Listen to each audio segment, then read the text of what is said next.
Hi, in today's lecture, we are going to review the concept of vectors and vector operations, and I believe that most of you have already learned this in high school, right? So I might go through the slides quicker than I normally do, so that we can cover all the necessary lessons by the end of this lecture. So let's get started now. Review of vectors and vector operations. We are going to start with the distance between 2 points in 3D. I know this is not vectors yet, but we need this later. So let's talk a little bit about this. So here we want to find the distance between 2 points, two locations, or in other words, two coordinates in the space. We have done this before long time ago when it comes to finding the distance between 2 points, but we did this in 2D like this. We have this y-axis, we have this x-axis, so let's put a label there. Let's assume that we have a point right here and we have a point right here, and we want to find the distance between 2 points. Well, looking at this diagram, it's obvious by itself that it's the red line, but when it comes to finding the numbers, we need the coordinate of these 2 points. So let's assume that the coordinate of the first point right here, P1, is x1 and y1. By now you should know that the notation of curvy parenthesis indicates the coordinates. So P2 right here, let's assume that this is x2 for the first component, x, and y2 for y component. Now we have 2 points. What about we want to find the distance between them? What do we do?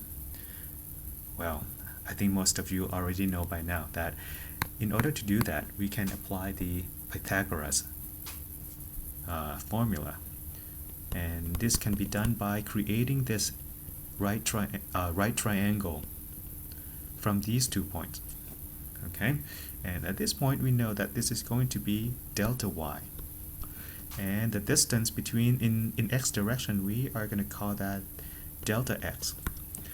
With these two values, it's easy, right? In order to find the distance between 2 points, between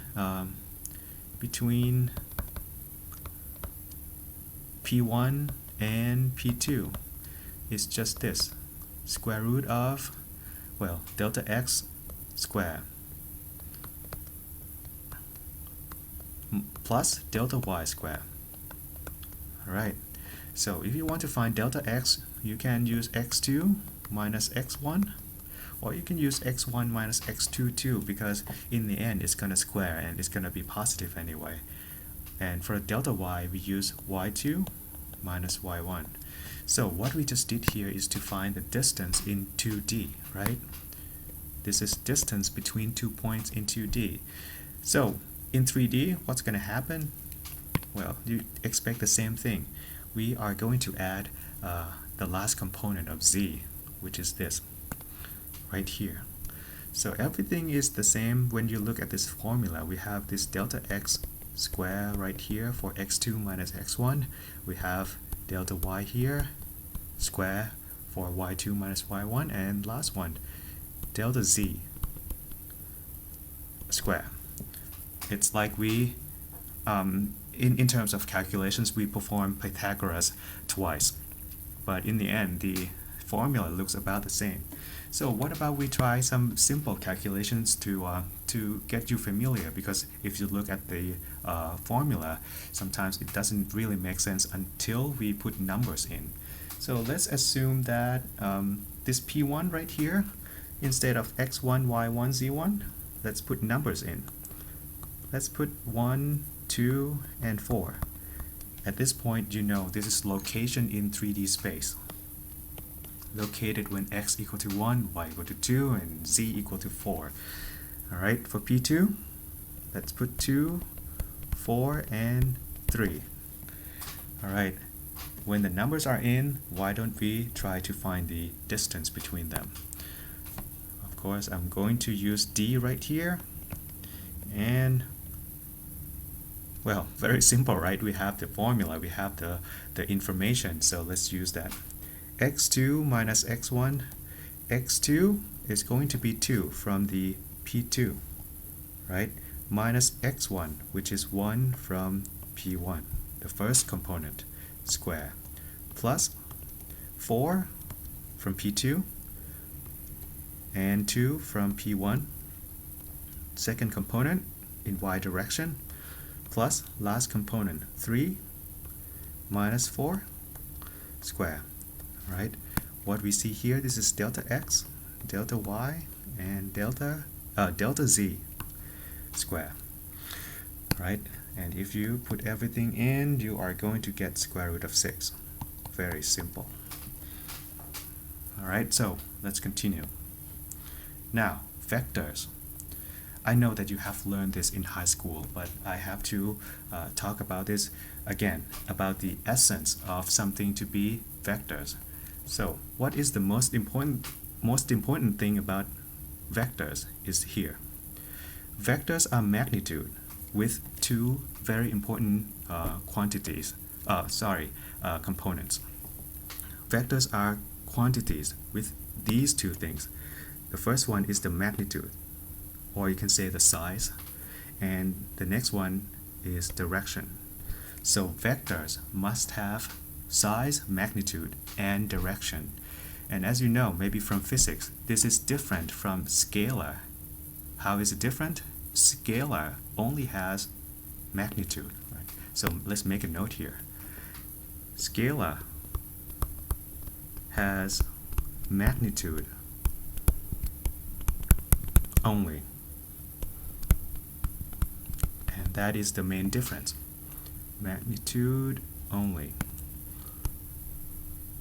But vectors, you have to know about the direction of this, where is it pointing to, right? Not just some quantity like 5, 6. You have to know where this 5 goes, where this 6 goes, right? Right. So now you know the essence of vectors, magnitude and direction. Okay. Now that we know the concept of vectors, it's very important to understand the notation, right, of these vectors in space. The best way to represent magnitude and directions together is by using an arrow. And as you can see here, we usually use arrow to represent vectors. Why? Because every arrow that we draw has a size, and that's going to be the magnitude of the vector. And every arrow has the point at the end, so we know where this arrow points to, and that's going to be the same as the direction of the vector. So we need the size of this and the pointy end to know where it goes. So that's in terms of the picture, the diagram. We use arrows. Now, what about the in terms of symbol notations? All right. So let's take a look here. This is about the symbol that represents vectors so that we can perform calculation on. In order to find that this symbol, we are going to establish that vectors have to be present in 3D space. Think of this arrow, or it can be 2D too, or 2D. These arrows must be somewhere in the space, and it's pointing somewhere, which means that this arrow must start somewhere. And I'm going to put this point A right here. This point A is the starting point of the vector. Sometimes it's called initial point. And since this vector has a finite length, so it's going to end somewhere. And it's going to end right here at point B. So here we have point A in space and point B in space. Let's make a note here. This is location in space. Point in space. And same for B. If it's a point in space, of course, it's going to have coordinates in space as well. So you might expect A to be equal to like parentheses and some components in there. But let's not put anything right now. Alright, so we have these 2 points for the vectors. Very important. Starting point initial and end point terminal. Alright, I'm going to put starting right here. In case this makes more sense to you, and terminal point, I'm going to put end points. Alright, in terms of symbol notation, we usually use this A, B with the arrow at the top. This kind of symbol tells us that this vector is going to start at A and ends at B. So the arrow at the top matters in the way that it's not equal to this AB, not equal to BA arrow. If we talk about this BA arrow, it means that this vector starts from B and ends at A, right? Okay, so AB, sometimes you can represent AB by using bold alphabet, like A bolded or A underlined. That is possible as well. This is just to remind us that the A that we see right here is not a scalar. This is not just a number. It has something more, which is the direction. Okay? Now, what about we try to construct one vector really quickly, because right now it's all concept. Let's put numbers in. Okay, now I'm going to put A right here with coordinates instead of leaving it empty. What about we put 1 right here, 1, 2, 4 for A. So let's imagine this A is a point in space. 1, 2, 4. Alrighty. And B right here is 2, 4, 3.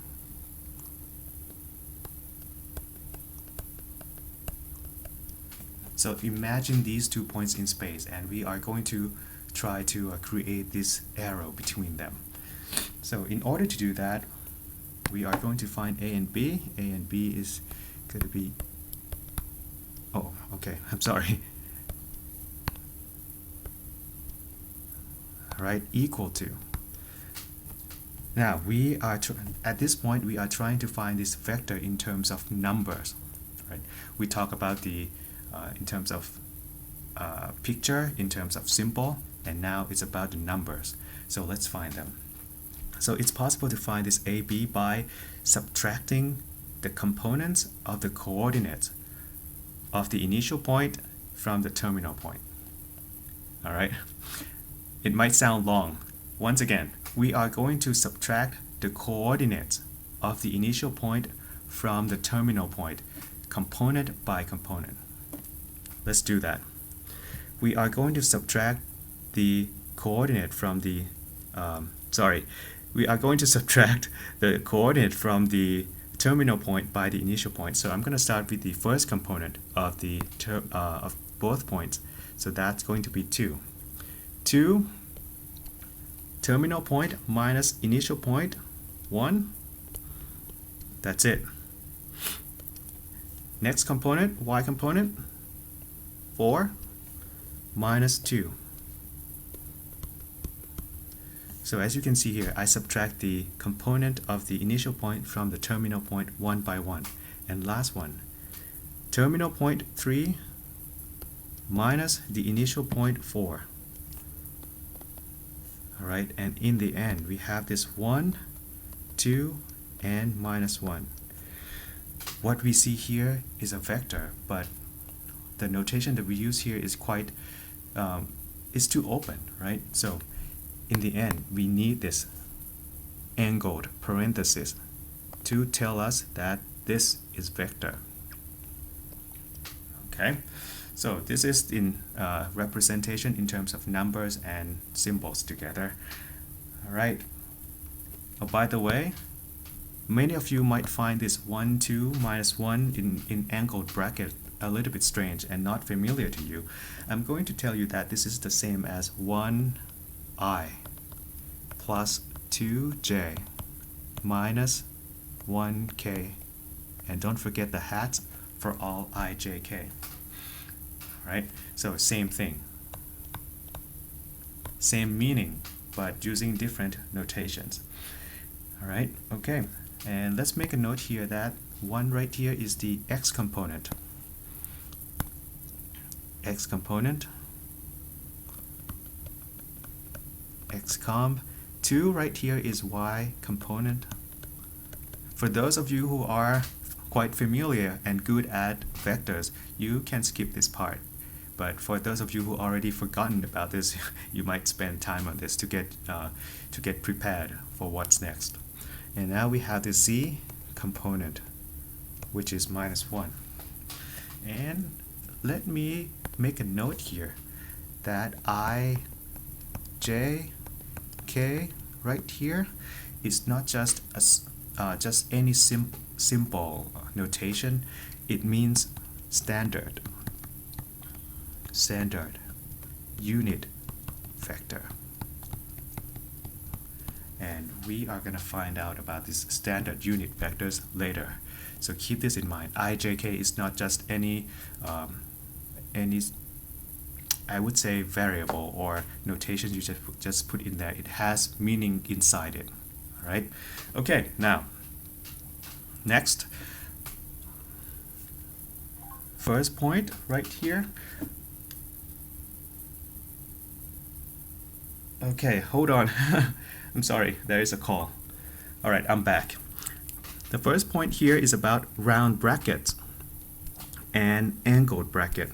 We are talking about this round bracket, and you have maybe x1, y1, and z1 in there. And here angled bracket, x1, y1, and z1. I need to tell you that they have different meanings. When it comes to round bracket, they are coordinates, which means that this is location in space. Very different meaning, location in space. All right, round bracket. But when it comes to angled bracket, you already know they are vectors. These are vectors, and this is equal to x1i hat plus y1 j hat plus z1 k hat. So do not mix them up, because otherwise it's not going to make any sense. Okay, round bracket, angled brackets, you know about that. Now what about the next one, components of vectors. And I already explained this in the last slide, that each one of this x1 right here is the is the x component of the vectors. X component, and y1 here is the y component, and z right here is the z component. So as you can see here, we have 3 components for 3D. Now, about the next one is about the equality of 2 vectors.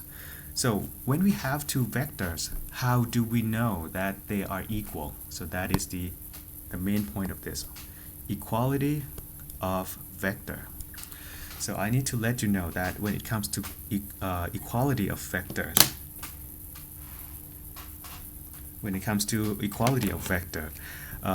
all that matters is the magnitude and the magnitude and the direction. Okay, magnitude and direction.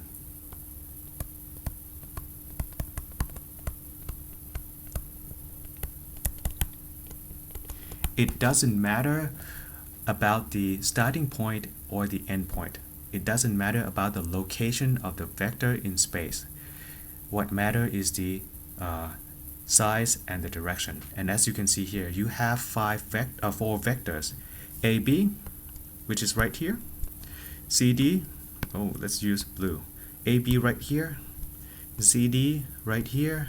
OP right here. And EF right here. All these vectors has the same magnitude, has the same size, and they point to the same direction, which is this way. Even though they have different starting point, as you can see here, they all have different starting point and end points.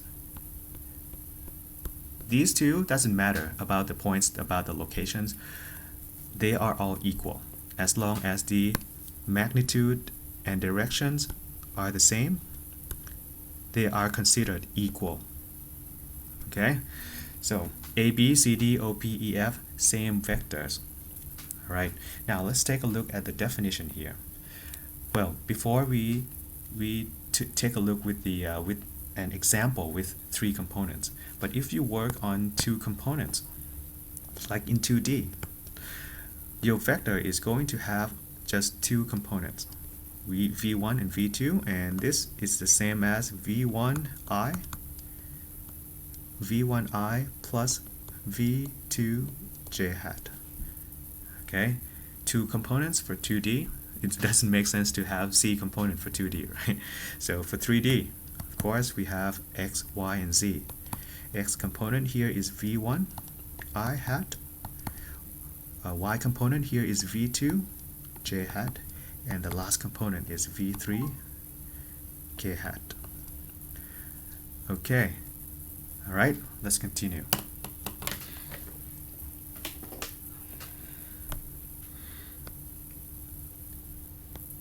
Okay, in this slide is about constructing vectors, and we have done this in the first slide on vectors, but let's try to do some examples here. So once again, constructing vectors, this is about using 2 coordinates to construct the vectors. First coordinate P, all right, second coordinate Q.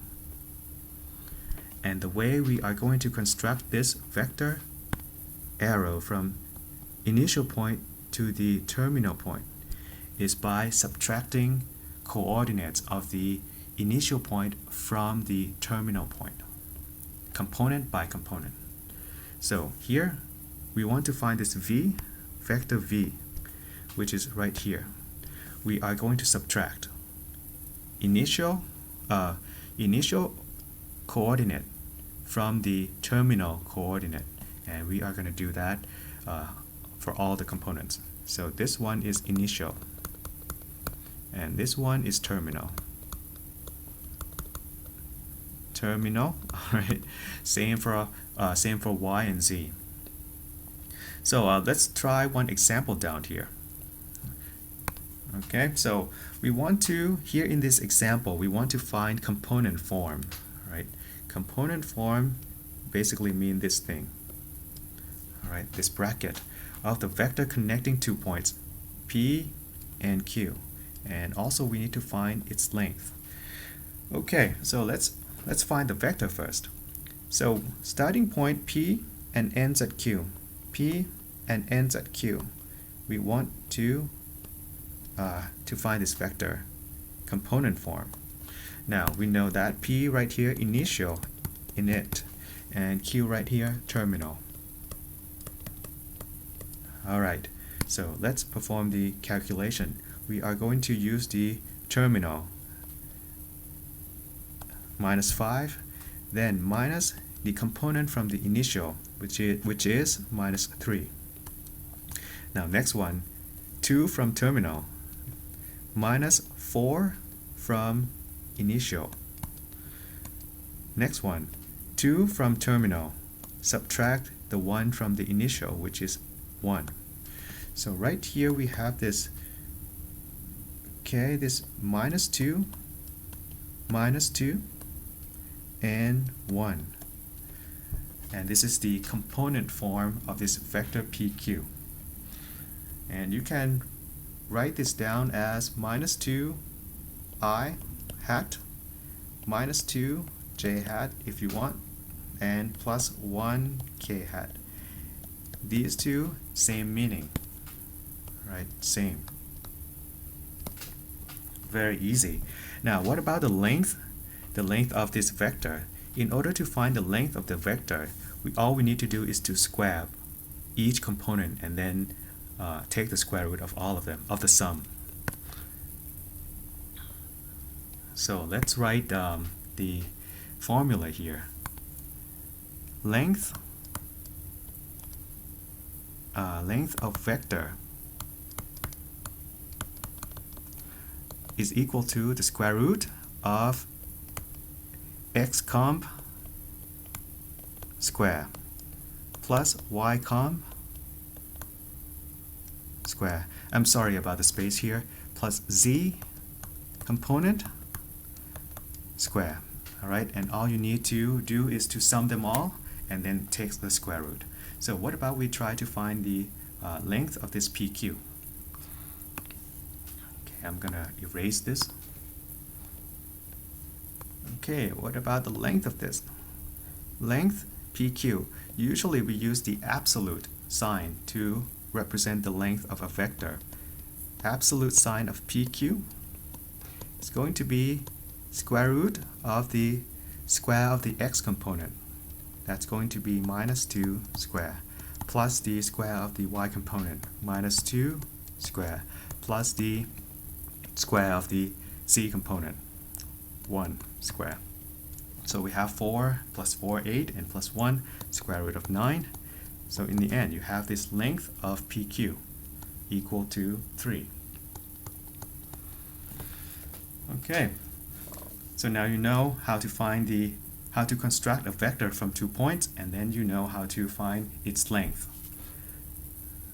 Let's move to the next slide. This slide doesn't have well, it's something you already know. It's about adding 2 vectors together, right? Adding 2 vectors.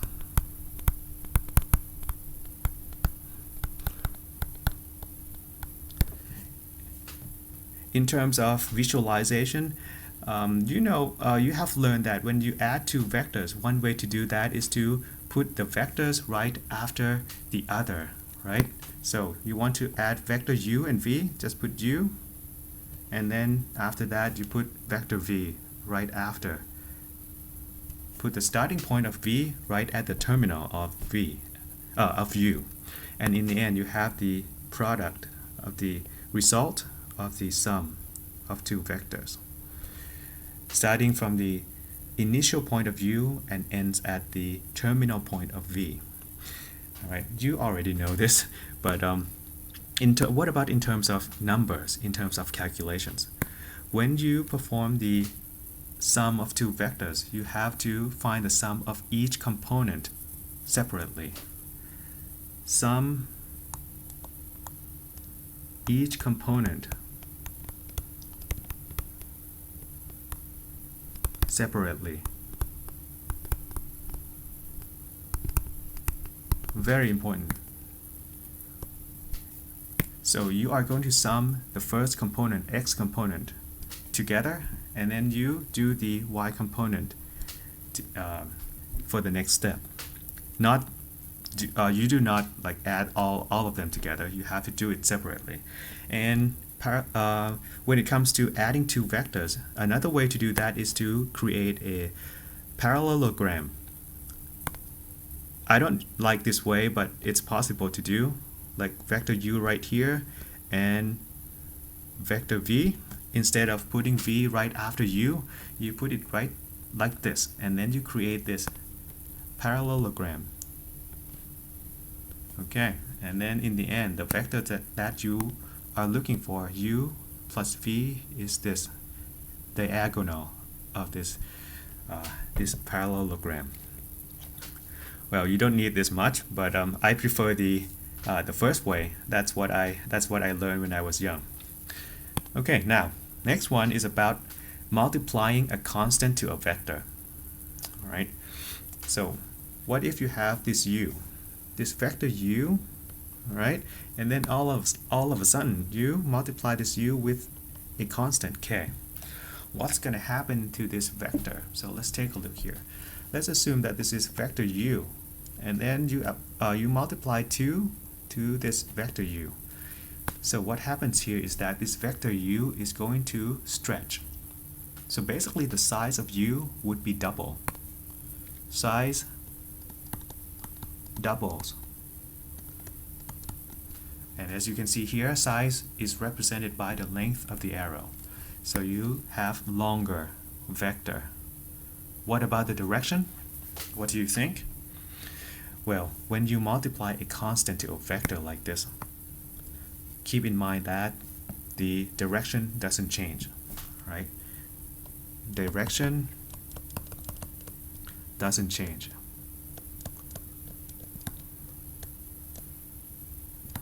Okay, and that's why you see this same direction as u, except that it's longer. Magnitude is doubled.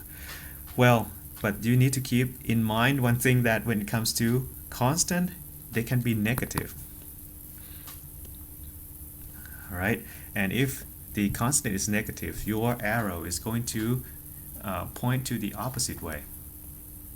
And in the end, if you multiply a negative value to a vector, it's going to point in the opposite direction, but still it's sort of like considered to be the same direction, except that it's just the opposite. Okay, in this slide we have, well, a lot of information, but I'm not going to go through all of this. It's not gonna matter much because you have learned about this in high school. So if you forgot about the properties of vector operations, you can look at this table, about the commutative property, and maybe you have the distributive property.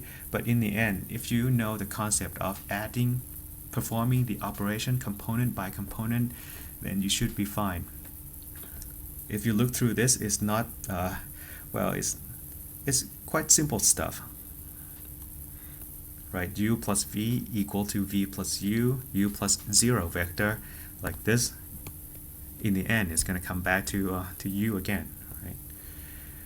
Okay, so let's skip to unit vectors. Now let's talk about the meaning of this.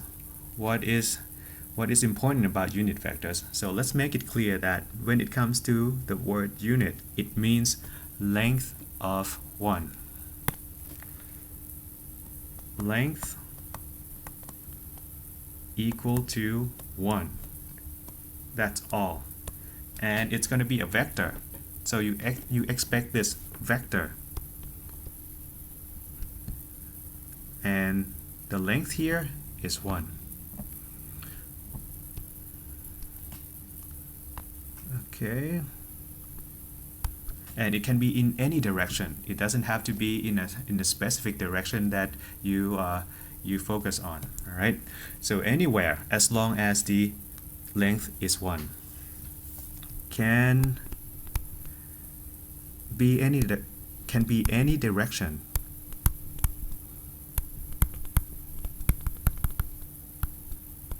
As long as the length is 1.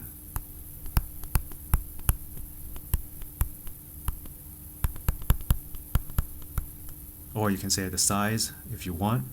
Length is 1. Okay, so very straightforward. Unit vector, length equal to 1. Now, what about the symbol?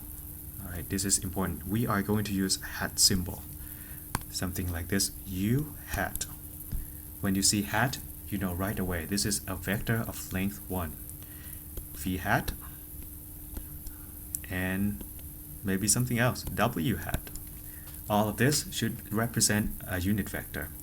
And if you want to look ahead, remind yourself that you have seen this hat sign before. I hat, j hat, and k hat. Right? We use this I, j, k hat in the notation of component form of vectors. We are going to talk about this I, j, k down here. But before that, let's take a look at this next thing. V hat equal to v divided by its own size. Alright, so what's important about this is that we can find a unit vector in the direction of a vector by dividing by its own size. Did you get confused by what I just said? Alright, let's take a look here. If you have a vector v, any vector, so what about I do this? This vector v is this 1, 2, minus 1. Okay, now you can use ijk for these components. You can see here that this vector v has a size of, well, we can try to find that. the size of vector v is going to be 1 square plus 2 square plus minus 1 square, and that's going to be square root of 6. Okay, so this vector v that you see here is not a unit vector because its size is square root of 6. V right here, not unit vector.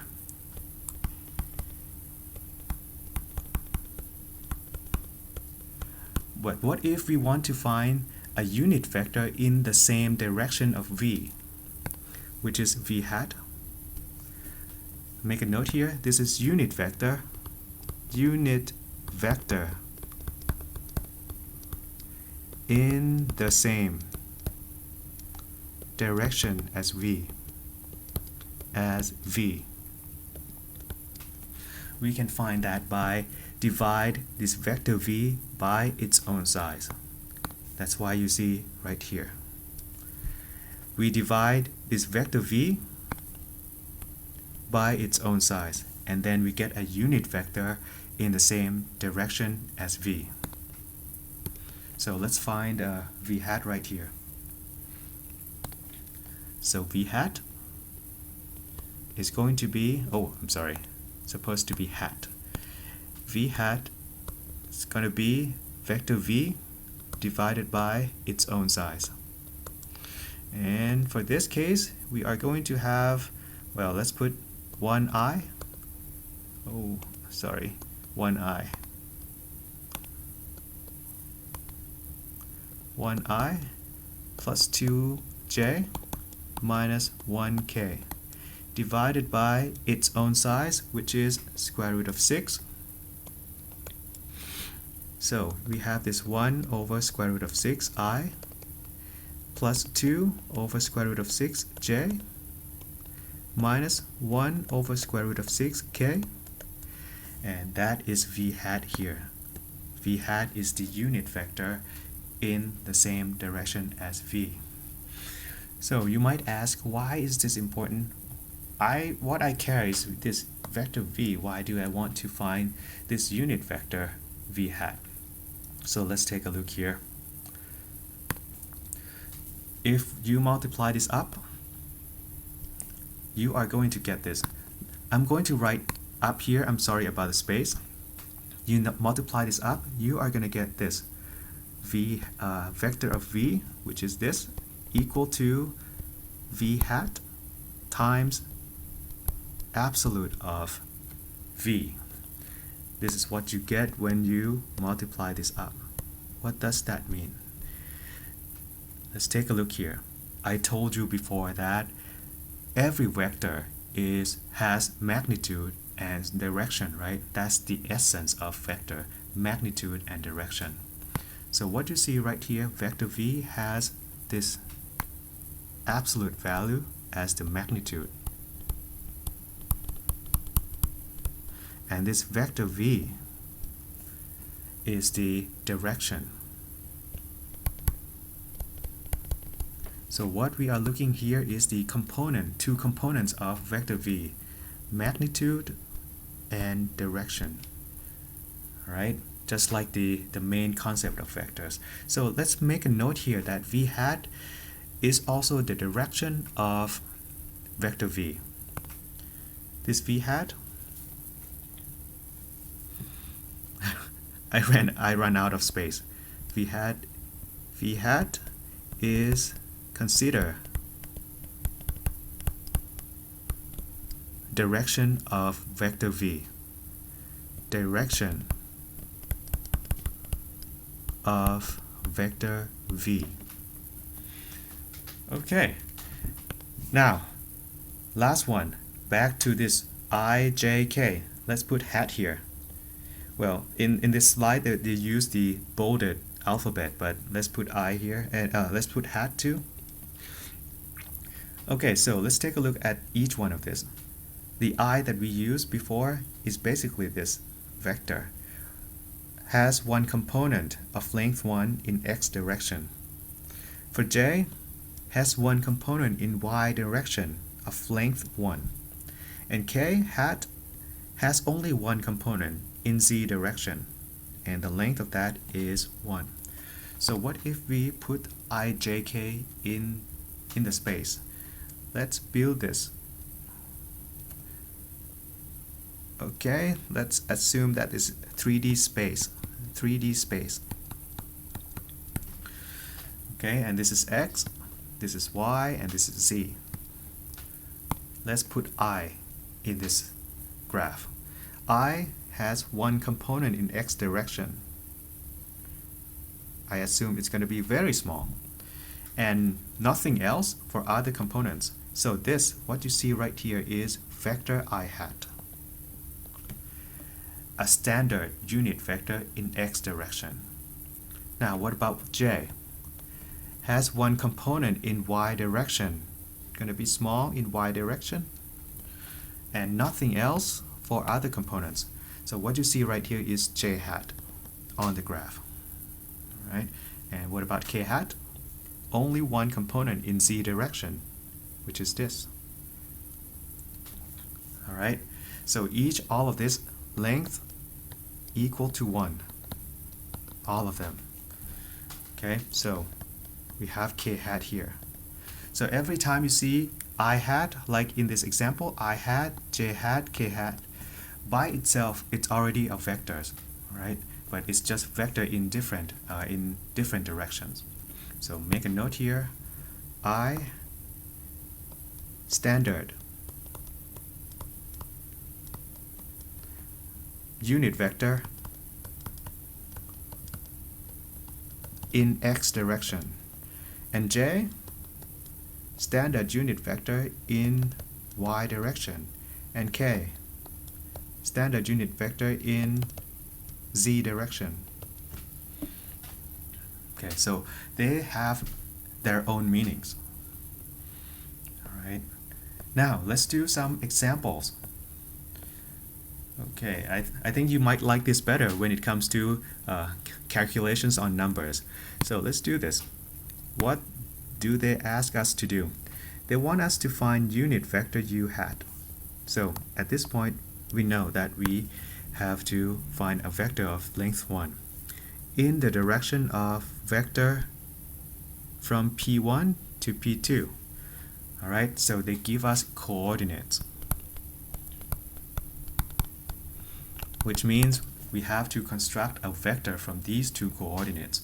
Let's do that. P1, P2. We want to find this vector. So we are going to subtract the component of the initial point from the terminal point. Component by component. So 3 from the terminal, minus 1, and 2 from the terminal, minus 0 from the initial, and last one, 0, minus 1 from the initial. So here we have this vector of 2, 2, and minus 1. Or you can use this 2i plus 2j minus 1k hat. Alright, so we have this P1 and P2, and they want this u hat. Definitely, u hat is not P1 vector P1 and P2, because looking at this, the length is not 1. So let's check on this. The length of this vector P1, P2. And as I told you, to find the length of this, all we need to do is to square each component, sum them, and square root. First component, 2, square. Second component, 2, square. Last component, minus 1, square. So we have 4, 4, and 1, square root of 9. And we have this length of 3.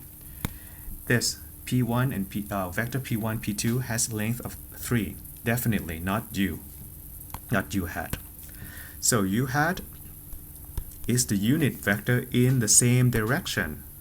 Now this is easy because we want the direction of P1 and P2. We want this. They must be related to each other, but then we want u to have the length of 1. So we can divide this P1, P2, this vector, by its own size. And there you go. what we have here is the direction of P1, P2.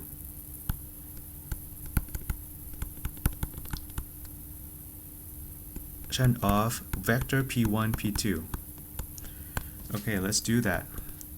P1, that's 2i plus 2j minus 1k hat divided by 3. So you can split them. It looks better this way. 2 over 3i plus 2 over 3j minus 1 over 3k hat. That's it. As long as you understand what it means by unit vector and you know what it means to find the unit vector in certain direction. Okay, now next example. What do they ask us to do? So they give us a vector a right here, this vector v. Okay, what about I look at vector a, so I have this first component 2 minus 1 and 1. Actually, I like this representation better because it saves space. I don't need to write ijk all the time, right? So for b, I is not here, so let's put 0.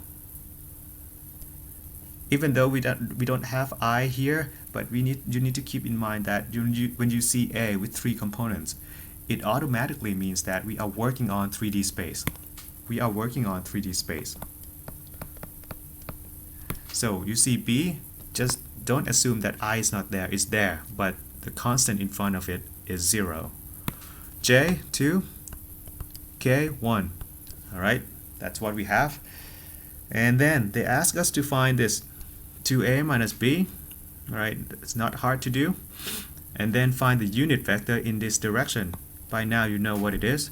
All we need to do is to divide this vector by its own size and we get unit vector in this direction.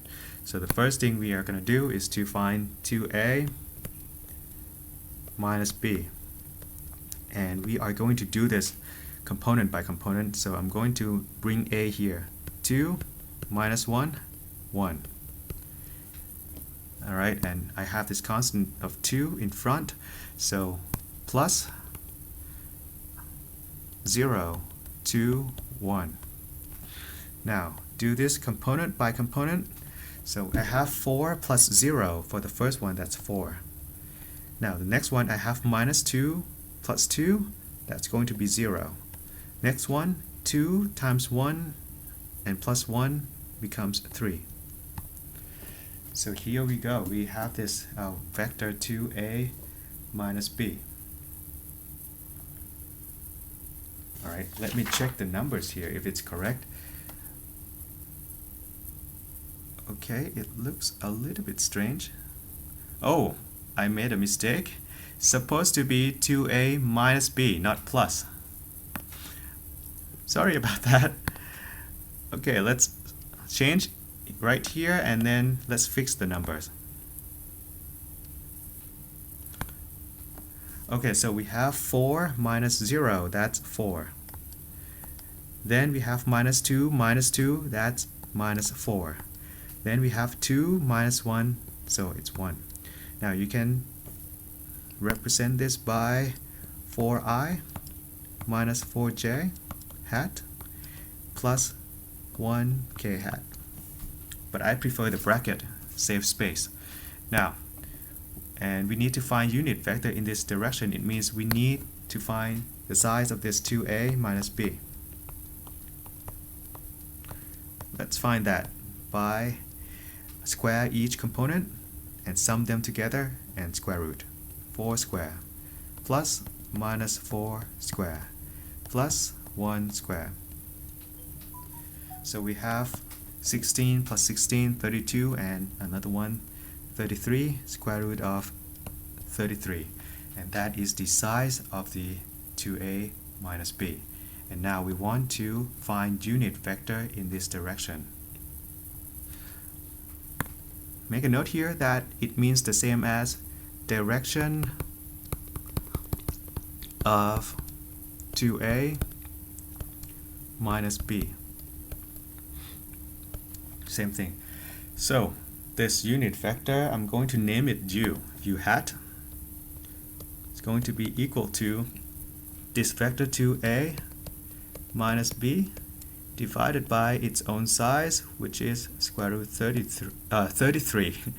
And this we have 4i minus 4j plus 1k divided by square root of 33. Well, I recommend that you split square root of 33 to each component. It looks better that way. 4 divided by square root of 33, 33i hat minus 4 divided by square root of 33 j hat, and last component plus k hat divided by square root of 33. There you go, and you have the answers for this example.